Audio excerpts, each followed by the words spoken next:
మొట్టమొదటి factory outlet Mukunda jewellers ఈ నెల 11న సోమాజిగూడలో గొప్ప ప్రారంభం. కుకట్పల్లి, ఖమ్మం, కొత్తపేట. అంటే జాబ్ క్యాలెండర్ ఎందుకు, ఇయర్ క్యాలెండర్ అయిపోతుందని చెప్పేసి ఒక చర్చ. ఇప్పుడు వాస్తవానికి ప్రభుత్వం వచ్చి 6 నెలలు అయింది. 6 నెలల్లో 4 నెలలు సమయం పోయింది. ఇప్పుడు ఈ డిసెంబర్ వరకు అయితే ఇప్పుడు ఇవి అయిపోతున్నాయి కదా, ఆల్రెడీ ఎగ్జామ్స్ అన్నీ మొత్తం అయిపోతున్నాయి కదా, గ్రూప్ 1 అన్ని ఎగ్జామ్స్ అయితే అన్నీ ఆల్మోస్ట్ అక్టోబర్ డిసెంబర్ లోపల మొత్తం క్లోజ్, మొత్తం అపాయింట్మెంట్స్ అయిపోతాయి కదా. ఇంకెక్కడ అయిపోతుంది ఇయర్ క్యాలెండర్? అంటే ఇదేదో ఏమంటారు, సెంటెన్స్ బాగుందని మాట్లాడితే కుదరదు కదా.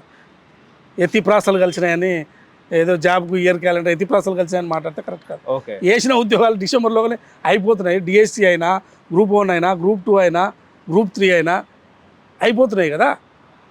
ఓకే, ఇప్పుడు నిరుద్యోగుల హక్కుల్ని హరిస్తారా, నిరుద్యోగులను అష్టదిగ్బంధం చేస్తారా అని చెప్పేసి హరీష్ రావు అంటున్నారు. ఎవరు వాళ్ళ మాటలు నమ్ముకుంటే, హరీష్ రావు గారు కానీ కేటీఆర్ గారు మాటలు నమ్ముకుంటే వాళ్ళు ముందరకు దొబ్బుతారు, కేసులు పెట్టిస్తారు, వాళ్ళ భవిష్యత్తును పాడు చేస్తారు. ఇది దృష్టిలో పెట్టుకోవాలి. ఓకే, విద్యార్థులు గతంలో ఉద్యమకారులపైన అన్ని కేసులు పెట్టించారు, వాళ్ళ మీద ఎవరు పెద్దగా అది లేదు. ఎందుకంటే ఆత్మహత్యలకు కూడా పురిగొల్పారు. ఇప్పుడు కూడా విద్యార్థులను, వాళ్ళ భవిష్యత్తును, వాళ్ళ కుటుంబాలను దయచేసి వీళ్ళు నాశనం చేయొద్దు. వాళ్ళ మాటలు పట్టుకొని మొత్తం ఆత్మహత్యకు పురిగొల్పి మొత్తం పిల్లలను చంపే కార్యక్రమం చేస్తారు వీళ్ళు. ఓకే, అది మంచిది కాదు. తెలంగాణ ఉద్యమంలో ఏం జరిగింది, ఎట్లా జరిగింది, కొంతమంది ఏం చేశారు, ఎట్లా చేశారు అందరికి తెలుసు కదా. ఉసిగొల్పి వాళ్ళ మీద పోసి అగ్గిపీటలు ఇచ్చి మన అగ్గిపీటలు జైలు పెట్టుకొని ఇది కరెక్ట్ కాదు. సో దయచేసి అట్లాంటి కార్యక్రమాలకు ఎవరిని పురిగొల్పవద్దు. ఇప్పుడు తెలంగాణలో ప్రజాభవన్ వేదికగా ఇరు రాష్ట్రాల సీఎంల కలయిక రేవంత్ రెడ్డి, చంద్రబాబు. కానీ తెలంగాణపై పట్టు కోసమే బాబు ఎత్తులు అంటే నిజమే అంటారా? ఏముంటుంది ఎత్తు కోసం పట్టు అనేక ఎత్తులు పట్టు ఏముంటుంది?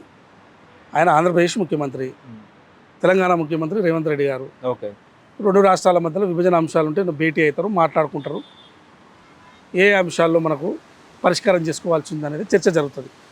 కాకపోతే 2 రాష్ట్రాలకు సంబంధించిన కొత్త ముఖ్యమంత్రులు, ఆ రాష్ట్రానికి ఇప్పుడు చంద్రబాబు నాయుడు గారు, ఈ రాష్ట్రానికి రేవంత్ రెడ్డి గారు ముఖ్యమంత్రుల భేటీ కాదు, కొంత ఆసక్తికరంగా ఉంటుంది. ఏం జరుగుతుందని ఆసక్తి ఉండొచ్చు, కానీ ఏది జరగదు.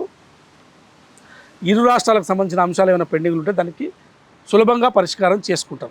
ఓకే, ఇప్పుడు విభజన హామీలలో భాగంగా 7 మండలాలు, ఆ 7 మండలాల పరిస్థితి ఏంటి? మరి 5 మండలాలు వాళ్ళ చేతిలో ఉన్నాయి కాబట్టి 5 మండలాలు తెలంగాణకి ఇస్తారా, లేకపోతే ఆంధ్రలో ఉంటుందా? అసలు ఏంటండి?